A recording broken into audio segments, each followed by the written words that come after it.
When seen through the lens of North Korean propaganda, he looks like the happy winner of a Best Job in the World contest.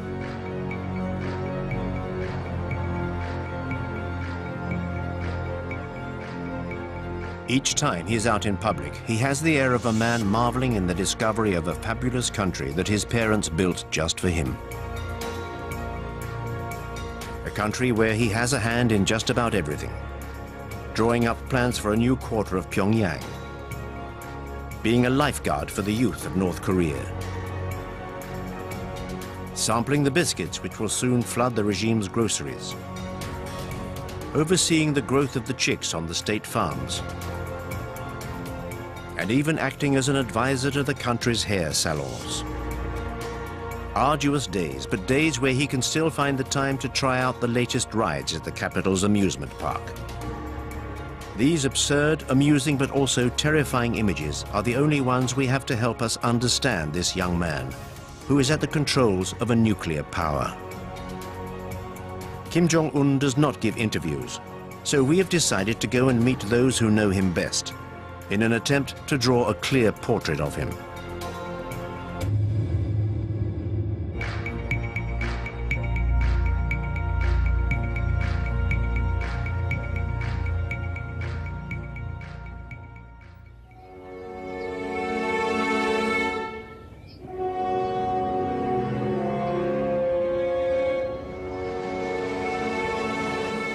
Our journey begins in the heart of the Swiss Alps, in Bern, the capital of the Swiss Confederation. This is the home of one of the biggest North Korean communities abroad. It's a discreet community, whose activities have nonetheless attracted the attention of a member of a consortium of investigative journalists.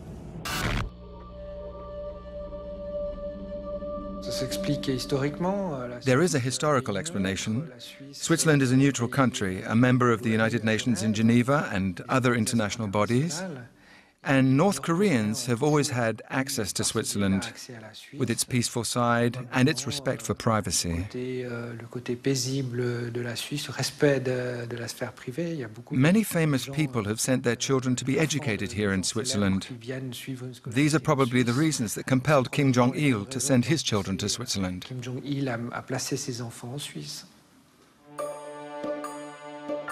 A study of Swiss administrative documents reveals the existence of a Mr. Pak, for whom in 1992 the North Korean embassy in Switzerland requested a visa and a posting to Bern. The visa request bore the names of 3 children, Chol, Hun and Mi Young. The names were only slightly altered and the birthdays were identical. Mr. Pak's children were in fact those of the North Korean dictator Kim Jong-il. We knew the children were here, we knew their real identities, but it was not a problem for the Swiss authorities. It was even seen as a boon. Why? To maintain links with the country, which had already cut itself off from the rest of the world.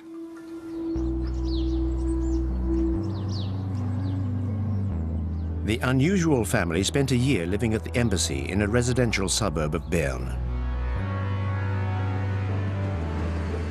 Chol, the eldest, enrolled at a nearby international school for the children of diplomats and businessmen.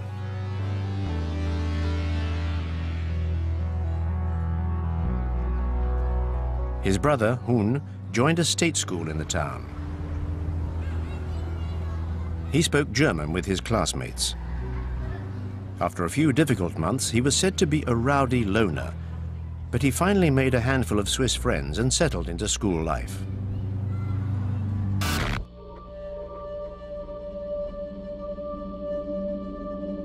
The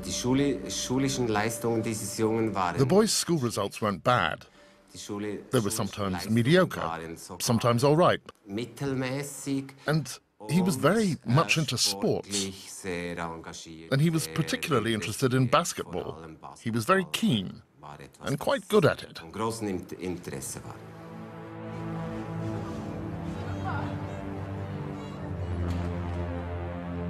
Around this time, the Pak family moved into an ordinary apartment near the school. Visitors were not welcome. But there were photos of the property on the estate agent's website. showing a standard middle-class family home. Living here meant the children could enjoy a free and easy life with their friends. They sometimes had lessons in Swiss democracy at school. They even got to visit the Swiss Parliament. And then, yes, he made friends.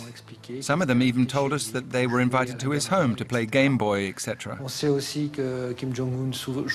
We also know that Kim Jong-un used to play basketball with his neighborhood friends, not necessarily of his own class, pretty much every evening.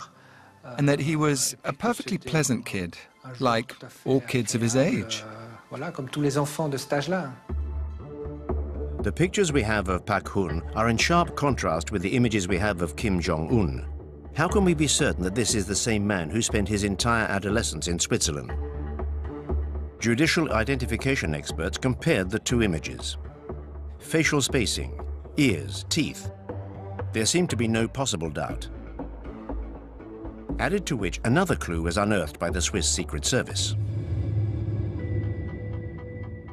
A North Korean woman by the name of Ko Young-hee regularly arrived in Switzerland by private plane. The Swiss agents who tailed her suspected she was smuggling precious metals.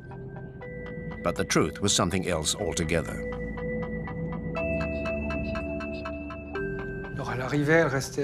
So she would arrive and usually stay 2, 3, or 4 months, and she would stay at the house too. But she would also go off on regular shopping trips in the great capitals of Europe. Or there would be big family get-togethers. I was told about a family reunion which took place in a hotel at Interlaken, for instance, where the family rented out a whole wing of the hotel and met up there.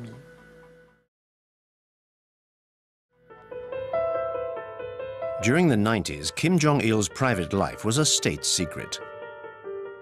Nobody knew about his 3 mistresses and 4 children.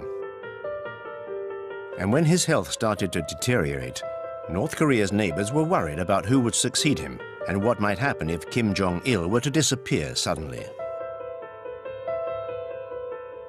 But within the Kim family's secretive bosom, the decision had long since been made.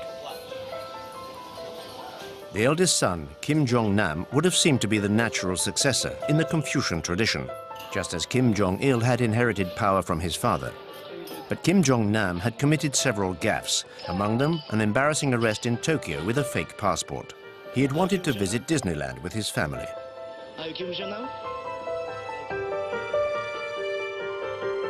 The second son, Kim Jong-chol, educated in Switzerland, was considered too soft, even too feminine by his father. Kim Jong-un may well have been the youngest son, but he was also the son of Kim Jong-il's greatest love, Ko Young-hee. The former dancer would play a significant role in the corridors of power.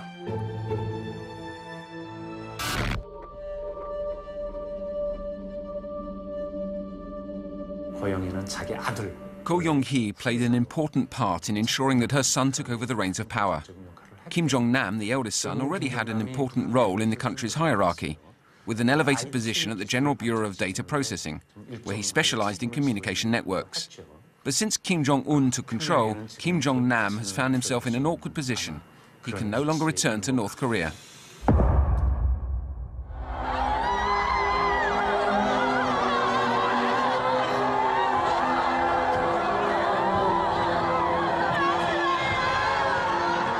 The 17th of December 2011, North Korea was in mourning.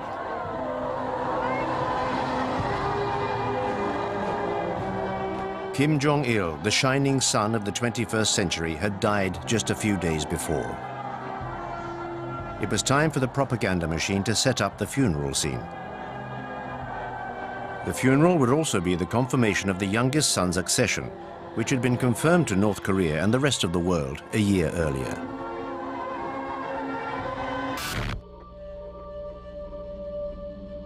Kim Jong-il was ruling the country, or basically had senior positions in the country for quite some time before he became the leader, at least 10 years that he was involved. And Kim Jong-un, I think, it all came very suddenly.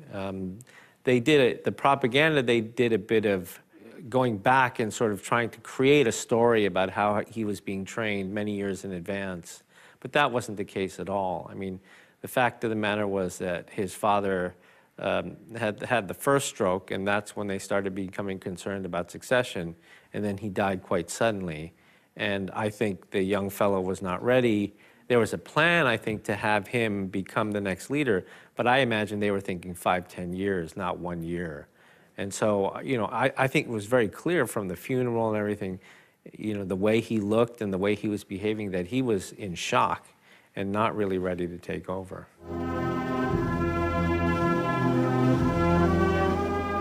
Kim Jong-un's problems had already begun.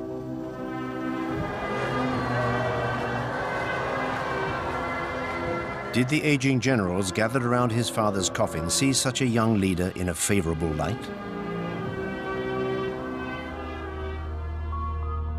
Kim Il-sung, the founder of the nation, staked his claim by leading the anti-Japanese guerrilla army during the Second World War. Kim Jong-il was the regime's second in command for 15 years or so, and then assumed power after 50 years. Kim Jong-un, however, was a mere 26 years old with no experience and no reputation to precede him. So in order to keep his grip on the reins of power, he embarked on a monstrous purge. The regime needed to be represented by a whole new generation. 북한의 worst period를 겪고 Today, Kim Jong-un needs to connect with people who remember the great famine from their childhood. 나라를 이끌어가야 되는 그런 지금 처지에 있죠. I believe it will be harder to maintain solidarity between the elite and the leader than it was for the two previous regimes. 응집력이라고 할까요? 유대 관계가 Things could be rather fraught, and so the power structure will be built on a foundation of differing interests and terror. 그다음에 이제 공포에 의한. You know, I think that there probably is a lot of internal churn there, because what seemed to be clear is that after Kim Jong-un did take power, he was trying to move some of the business concessions and the political power in the military that his father put there, right? His father believed in so-called military-first politics, and move it over to the party, or at least balance out the party and the military. All of the generals that were with Kim Jong-un by the hearse of his father in the funeral procession are all gone. None of them are left. And so very clearly he's wiped out a group and is trying to bring in a new group. The most prominent victim of the purge was just behind him during the funeral. His uncle, Jang Song-taek, married to Kim Jong-il's sister. Since the 70s, this member by marriage of the family had been at the very heart of power. His brothers were powerful generals. He himself had held a number of key posts in the armed forces and the economy. When Kim Jong-il's health first started to become a cause for concern, his name was mentioned as a potential successor, or at least as a regent to the dictator's young son. 2 years after coming to power, Kim Jong-un decided that his apprenticeship was over and had his uncle executed, along with most of his closest relatives. 굉장히 유능하고 For us, Jang Sang-tak was a very competent man. 자기 I worked with him. 부하들 잘 챙기고 He was funny and kind to his subordinates. 업무 He took good care of us and worked hard. 이었죠. Certainly the news of his arrest and then his execution were quite surprising to many of us who study this country. But I think what was the most surprising was the written statement that came out explaining why he had been killed. You know, in the past in North Korea, when these sorts of things happen, they happen very quietly. It's a car accident or it's a sickness, and there's really not much explanation given. But in this case, you know, a very clear explanation, in many ways exposing vulnerabilities inside of North Korea. The charge sheet accused Jang Sang-taek of wanting to overthrow the regime. This was a tacit admission of a struggle at the heart of the power structure. He was also accused of being an unfaithful husband and a corrupt communist. And rumors of his fondness for young girls were confirmed by the official press.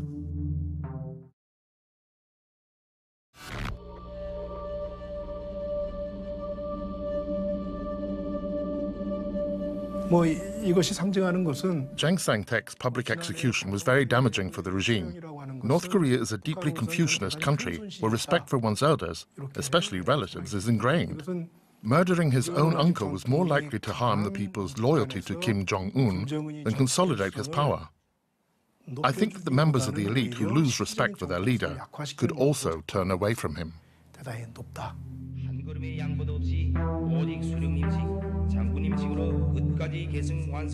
In order for his accession to power to succeed, Kim Jong-un decided to use terror to subdue the regime's old guard.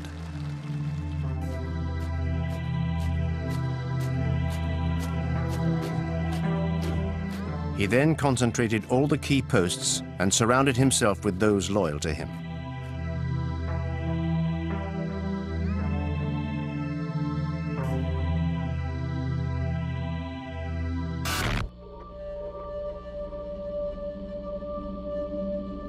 I think that Kim Jong-un is in charge. I don't think that there are puppets behind him because I think the system is designed to only have one person in charge. And so, and everybody must demonstrate their personal loyalty to him in order to survive.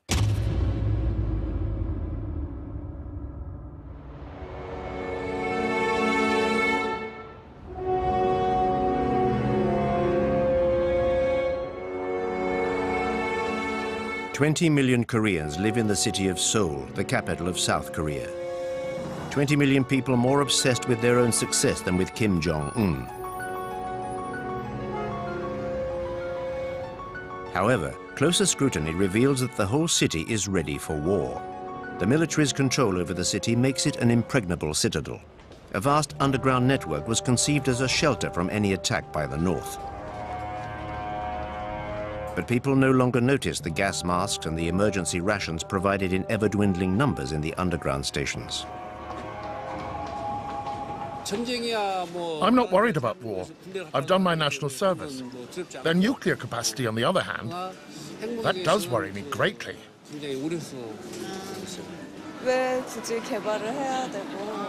I don't understand why he wants to develop nuclear weapons. To blackmail us? To threaten us? To get something out of us? Or just for his own personal glory?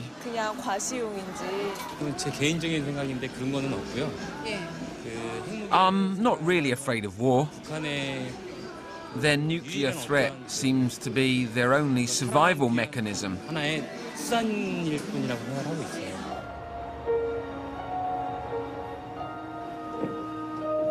The North Korean border is only 30 kilometers away.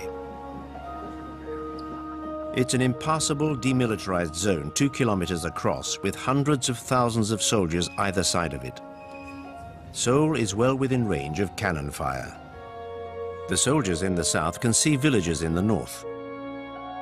Unlike his father, Kim Jong-un personally inspects the advanced posts, which are the greatest threat to Seoul.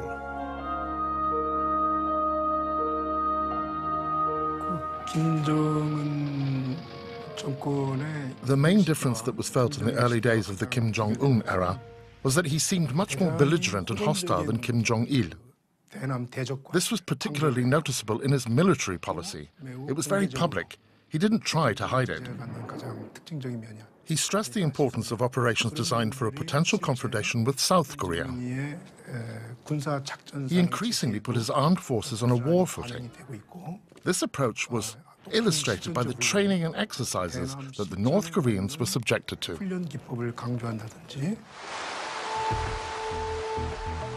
Kim Jong-un made his first North Korean propaganda appearance a year before his father's death. He was made a 4-star general, signifying his arrival at the heart of power. In North Korea, power means first and foremost the army. I believe that he attended, for a period of time, perhaps maybe 6 months, one of the military academies. They have given him some titles, and of course, he, you know, the way that they're creating the myth is that he planned the Chonun sinking and the shelling of YP-do. So I don't believe he has any credible military experience, but I think that they are trying to create that myth.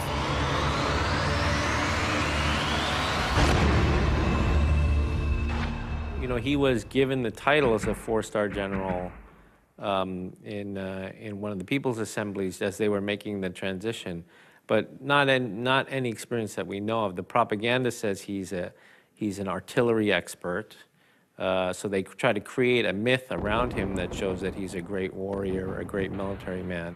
And I'm sure for the military in North Korea, you know, they probably don't like that, you know, that this young fellow with no experience all of a sudden gets 4 stars and is considered one of the top military brass in the country, even though he has no experience.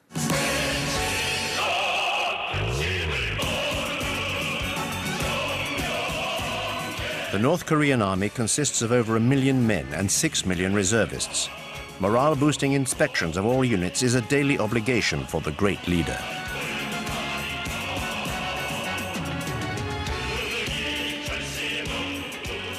But the army's thousands of tanks and hundreds of aircraft, inherited from Soviet-era Moscow, are all but obsolete.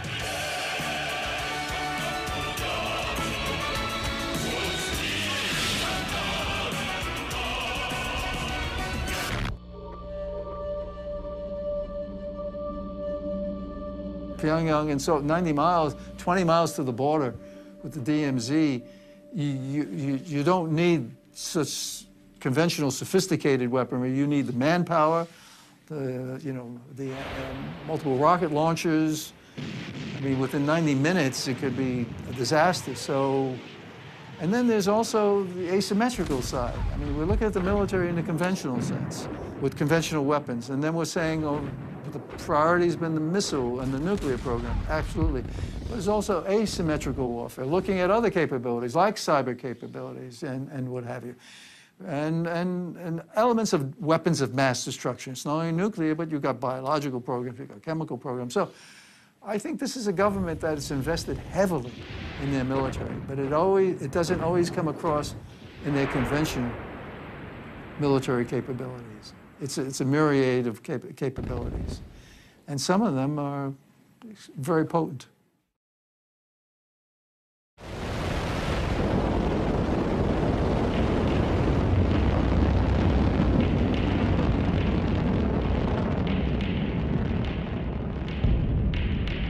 I mean, we all have to care about North Korea. Let's be practical. North Korea has nuclear weapons. It's the 9th nuclear weapon state. The assessment is from 6 to 12, maybe even more nuclear weapons, right? And they're developing their programs. They have a uranium enrichment program to build nuclear weapons. They have missile systems. They have the Scud, they have the NODONgs, they have the Taepodong. They're building the KN-08, which is an intercontinental ballistic missile, which is a mobile missile, solid fuel, so it's great capabilities. So North Korea is persisting with their nuclear program, their missile program, and the prospects of proliferating some of that, selling some of that material.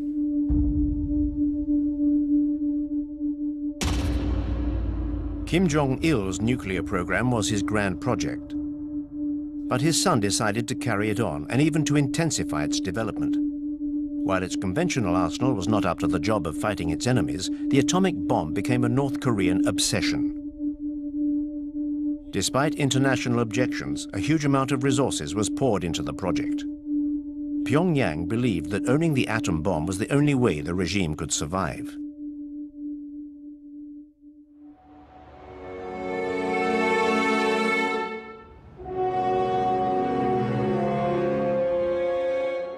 It is the only deterrent to its great enemy, the USA, with whom it was at war during the 1950s. Washington perfectly well understands the relationship between the superpower and the small Asian country. The memorial to the Korean War is just a few blocks away from the White House. Since the 1953 ceasefire, the American government has kept a close eye on the Korean crisis. 30,000 soldiers are still stationed on the south side of the demilitarized zone. Crises and crisis management scenarios are constantly being re-evaluated. This show of strength is seen by Pyongyang as a direct threat to its survival.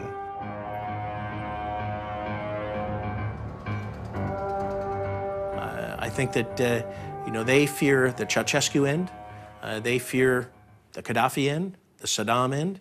All those those leaders who have lost because they didn't have nuclear weapons, they made agreements with the United States, or their people rebelled, in Ceausescu's case, they don't want to end up in those cases. And when they look to South Korea, you know, they don't believe that they will be given you know, a future in South Korea. And clearly a democratic South who would try and send to jail their own presidents, you know, they can only imagine what they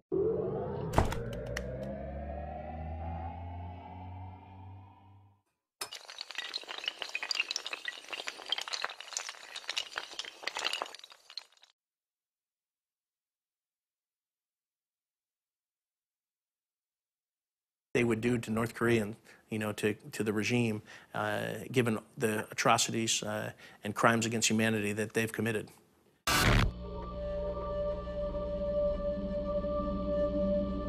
North Korea's goal is to, if you will, to place North Korea in a situation so that no one in the rest of the world would dare attack North Korea. Having said that, while the media today has tremendous focus on this question, can North Korean missiles reach Alaska or California or wherever, in reality, North Korea today has the capability of transferring weapons of mass destruction anywhere in the world through its trading companies, their affiliates, and a very sophisticated shipping network. So North Korea already has the ability worldwide to deliver WMD anywhere. North Korea is already a nuclear threat. But it has also been developing some of the world's most powerful cyber warfare units.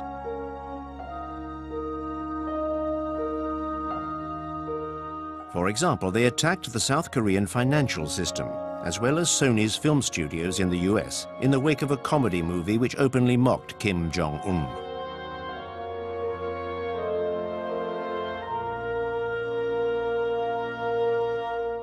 You know, many of us who have negotiated with North Korea, and I'm certainly one of them, I have great respect for their capabilities.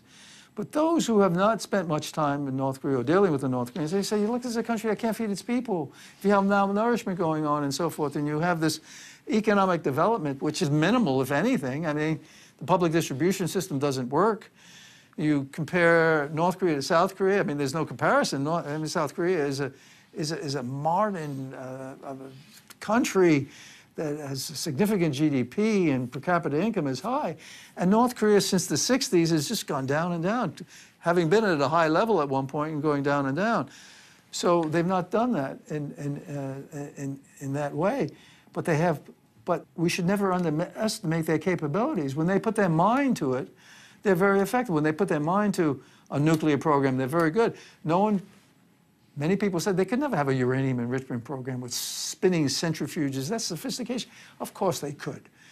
Missile delivery systems, of course they could. You mentioned cyber. I'm of the school, yes. If they put their mind to it, they don't need an internet system per se. They need people who are focusing on cyber technologies, the tools necessary and how you do that and so forth.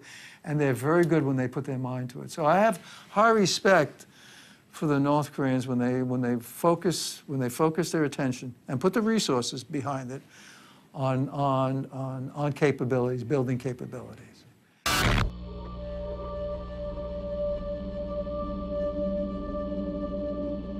One thing every North Korean leader has understood, and he does as well, I think, if they lower their guard, in their perspective, if they lower their guard, they will be treated by the major powers as the used furniture of history.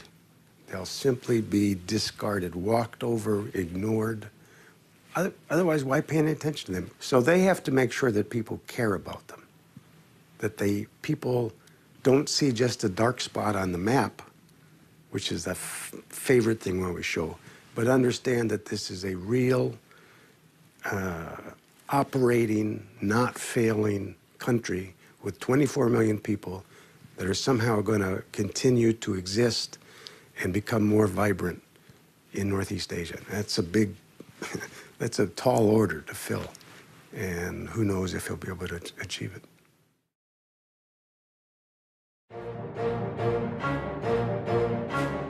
In order to maintain his grip on power, Kim Jong-un decided to fight a war on two fronts.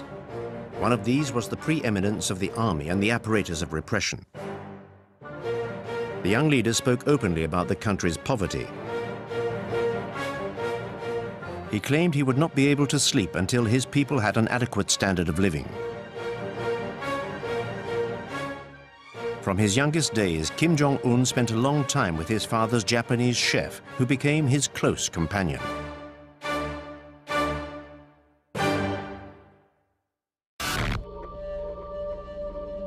The Japanese chef recalls the future dictator's innermost nocturnal thoughts. I remember one night, we started talking at about 11:10 p.m. When we had finished, I looked at my watch. It was nearly 5 a.m. We spoke of many things. He told me, I've been to Europe, to Asia, to Japan several times. The shops are full of food. But in my country, there's none. Something should be done.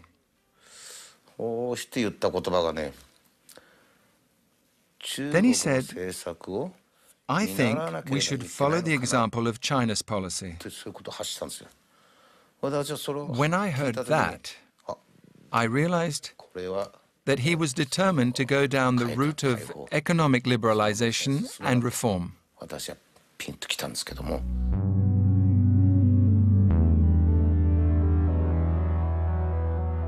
Every day, propaganda portrays Kim Jong-un as the great orchestrator of the renaissance of North Korea's agriculture and economy.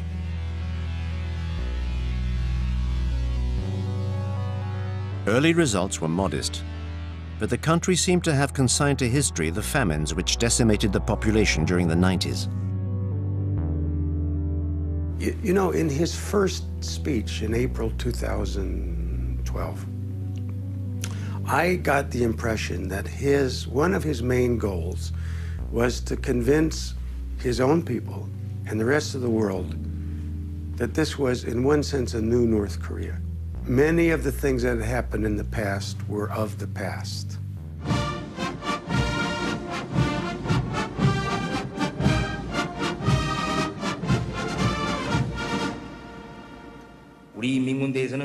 Our People's Army must be the embodiment of our great general's slogan, help the people.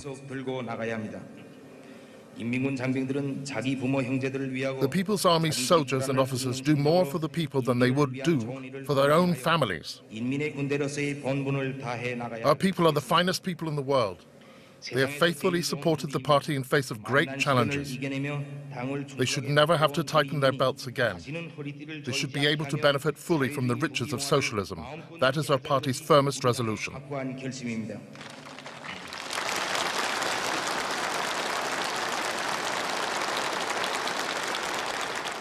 His focus is on the future. Now, he's going to be able to build the North Korea he's hoping for. And it looks to be something obviously more prosperous, able to stand up better against South Korea, even though they'll never catch up to South Korea, and to have a military strong enough so that they have to be taken seriously.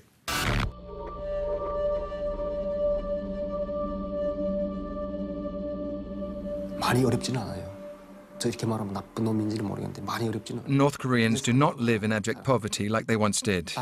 We no longer have an absolute famine. We now live relatively well. There's just a gap between rich and poor. But there is no longer extreme penury. You may see awful images of starving North Koreans, but that was 10 to 15 years ago. It isn't the case nowadays. North Korea is churning internally as we speak. There are amazing changes occurring within that country. Kim Jong-un is allowing an unprecedented number of people to leave the country, to learn about the basics of business, to learn about international economics, to learn about how to transition from a controlled economy to a market economy. Now, this is remarkable that he is allowing this sort of situation to occur. North Koreans are now able to go to Singapore to learn about the basics of business. North Koreans go to Hong Kong, they go to Vietnam, As we speak, there are North Koreans in Canada learning about international economics. And at the same time, North Korea is actually allowing a certain number of people, including some from Singapore, to go into North Korea and to discuss the basics of business. So this is a different day, a different world, and it is impossible at this point in time to ascertain what this will mean and what the consequences will be. From what we know anecdotally from people who have been not just in Pyongyang but in the countryside, there are resources being devoted to development. Housing, infrastructure, some extent food, maybe in the agriculture area, it looks as if there's some reforms or changes that are going to could lead to increased harvest. None of these things at this point are real big, and anybody in North Korea who's implementing them probably is a little bit worried that they might get reversed, because it's not yet clear that they've been completely and totally endorsed from the top. But there's a cumulative effect. A new economy for a political beast born of the Cold War. Just like when China's Deng Xiaoping opened the country for business while playing father of the nation. But North Korea's psychological control over its people reaches a whole new level, like that of a secretive sect. Will it be able to survive this new openness? I think in general, because they have no problem with getting cash, right, through small projects like Kumgang Mountain or the North-South Joint Industrial Complex, but something that really opens the country up to free market forces, that allows for free and open exchange. These are all things that may make them richer, but it is seen as a threat to political control. And that's what we've seen throughout Asia. You know, if the economies start to grow, you get middle-class incomes, they start demanding more political freedoms. You know, this is what we saw in Taiwan. It's what we saw in South Korea. We've seen this throughout history in Asia, and I think they're very threatened by that. So they're not willing to take the big steps in terms of economic reform, even though this young fellow spent some time in Switzerland, right, was educated in the West. You know, I think for exactly that reason, he understands the threats that come with trying to open up too much.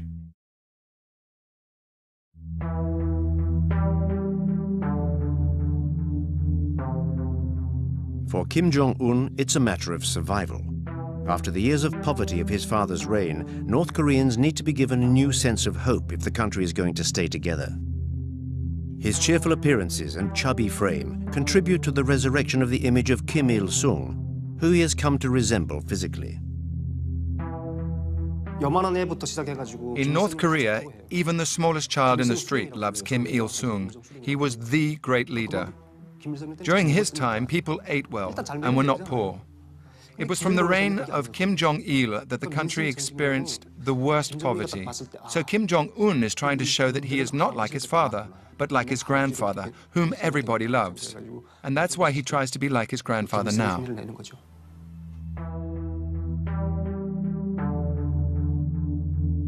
Grandfather Kim Il-sung, the revered founder of North Korea, is still the official eternal president of the country. At times during his reign, its development was faster than that of South Korea, thanks to the unconditional support of the Kremlin. But when the Soviet bloc fell, Pyongyang had to change its tune. Its economy fell apart, and under Kim Jong-il's rule, the country endured the Great Famine.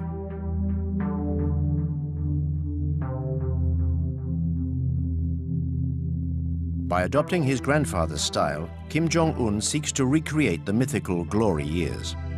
He wants to make a link between this supposed glorious past and the new generation, brought up during the dark days and now being sent all over the world to learn about economic reforms. A new generation which sees a leader in its own image, who enjoys basketball and theme parks and is happy to mingle with the general population in front of the lenses of the propaganda machine. Whereas Kim Jong-il clearly found it difficult to even shake North Koreans by the hand. It seems to me it's a combination of a very deliberate effort to have him be different from his father, to be more open, at least to appear more open to the people, to mix with them more freely. There's one wonderful episode, at least to me, a couple of them actually. One of them is when he went to one of the newly built apartment houses. And in the process of welcoming this couple, he sits on the floor with them and has his wife sitting beside him like everybody's Korean mother. You just can't imagine Kim Jong-il ever doing anything like that. You might imagine Kim Il-sung doing it. It's possible. The other thing was when Kim Jong-un was on site guidance for a army unit, a female army unit. And when he was leaving, he didn't just take a picture with the entire unit. He stood there and the young women came up one at a time, like he was a rock star. They grabbed his arm and had their pictures taken. I was so astounded. I could not imagine that ever happening before.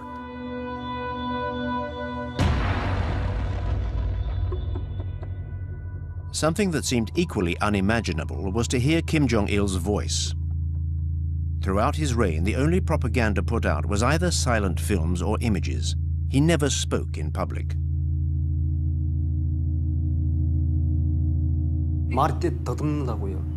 Kim Jong-il couldn't speak. He had a stutter. So he couldn't speak in public. I only ever heard his voice through a door when he was having a meeting with his chiefs of staff. He stammered. He struggled with language. Kim Jong-un, on the other hand, he can talk. Moreover, he talks like his grandfather. He even imitates his voice. So in the beginning, it was even said that Kim Il-sung had been resurrected. It had become like an actor's job to recreate his image.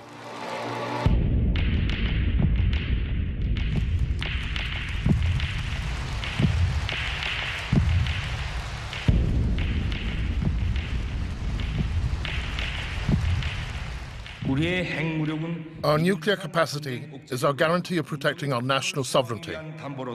It allows us to build peace, prosperity, and power, as well as the happiness of the people.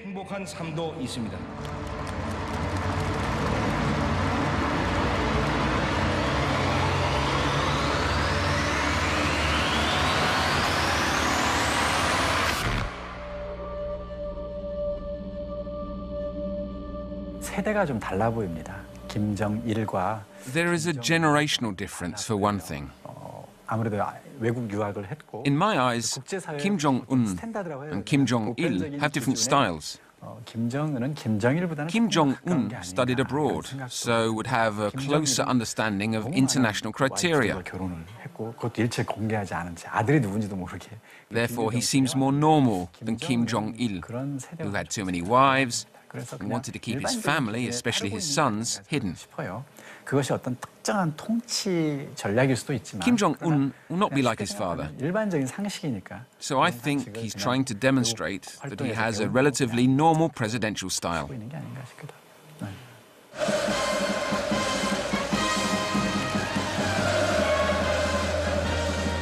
But how can one follow a normal path when one comes from a family with such history?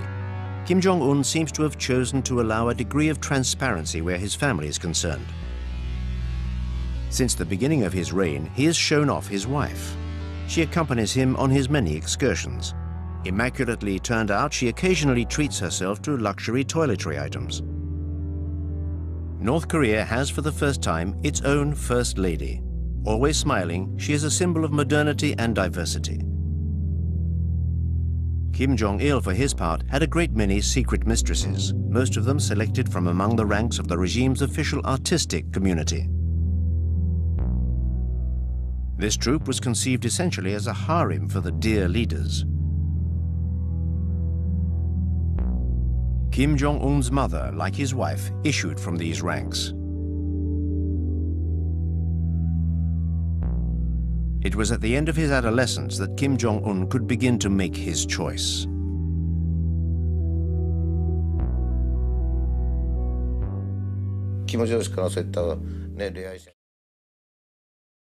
Kim Jong-un was never forbidden from going out with girls, but he just wasn't interested.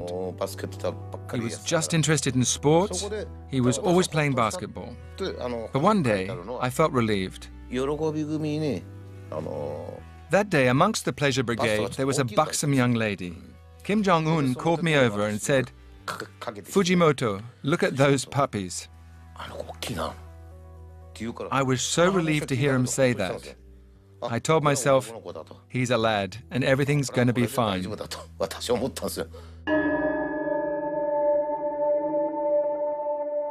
There is one other woman to whom the regime is giving an increasingly significant profile. She was seen behind Kim Jong-un during his father's funeral, although the propagandists never named this young woman in mourning. She's the dictator's younger sister, Kim Yo-jong.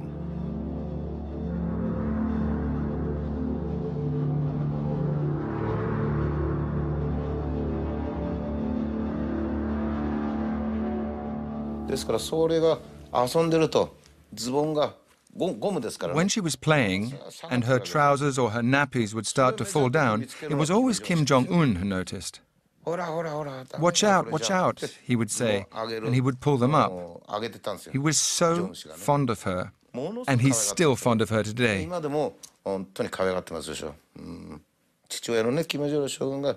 Kim Jong-il was equally fond of his little sister. So he's doing exactly what his father did, just the same. What's interesting is the strong women he surrounds himself with. There was a picture of him when he opened one of the fun parks. He's walking, not only got his wife, he had his aunt, Kim Jong-il's sister. He had his father's last consort, who was apparently a very strong woman. I can't remember if there was one or two more. So it's not completely a patriarchal system there, it seems to me. I guess he's listening to women as well. Kim Jong-un is grooming his sister for succession in case any crisis like a health issue should befall the regime.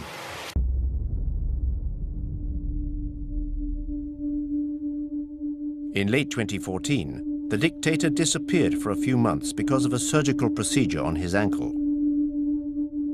Even then, his transparency in the official media was astonishing, portraying a limping convalescent.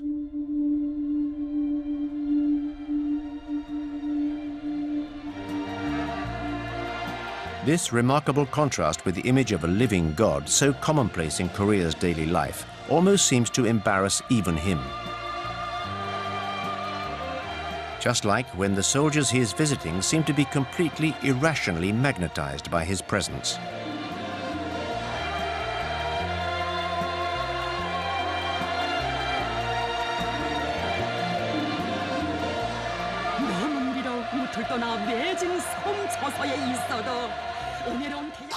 There's nothing special about these pictures. It's perfectly normal. Here in North Korea, Kim Jong-un is like Jesus. If you were a Christian and you were to see Jesus aboard a boat by the river, wouldn't you try to follow him? This is no different.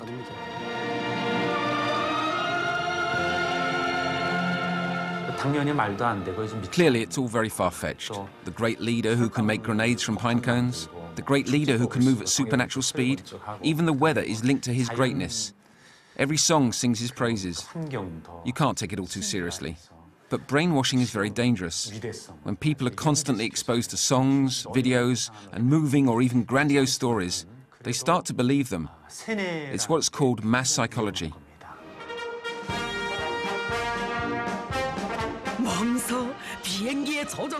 This allows North Korean television to present the dictator as an instructor for airline pilots.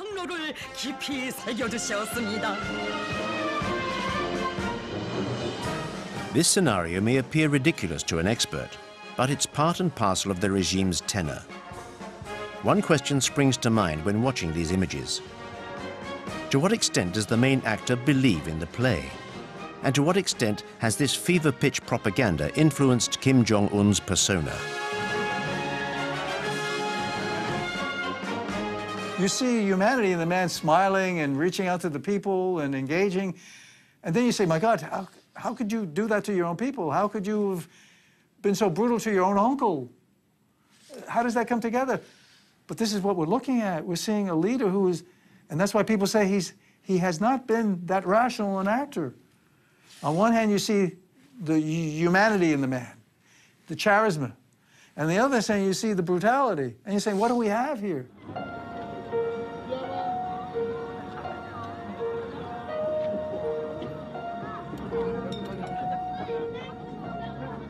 At the frontier between the two Koreas, the sentry posts have become tourist destinations.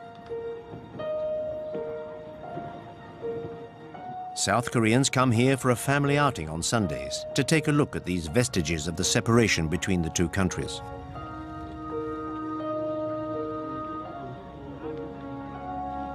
I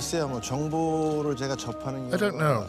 It's difficult to get any real information about Kim Jong-un, other than what's disseminated by the media. But when I see that, I get the feeling that he won't remain in power for long.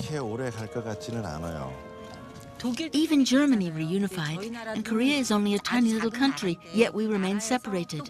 For Korea to be powerful and prosperous, I believe it needs to be reunified. Kim Jong-un, his demeanor worries me. I think he's too young. He comes across as more aggressive and unstable because he's young. I think he's a very dangerous man.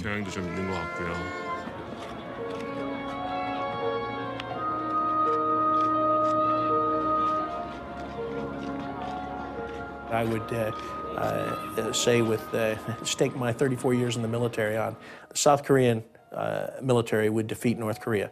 But it will be bloody, it will be tragic. South Korea will suffer tremendous destruction, and as I started out saying, the entire world will be impacted, at least economically, if there is a war.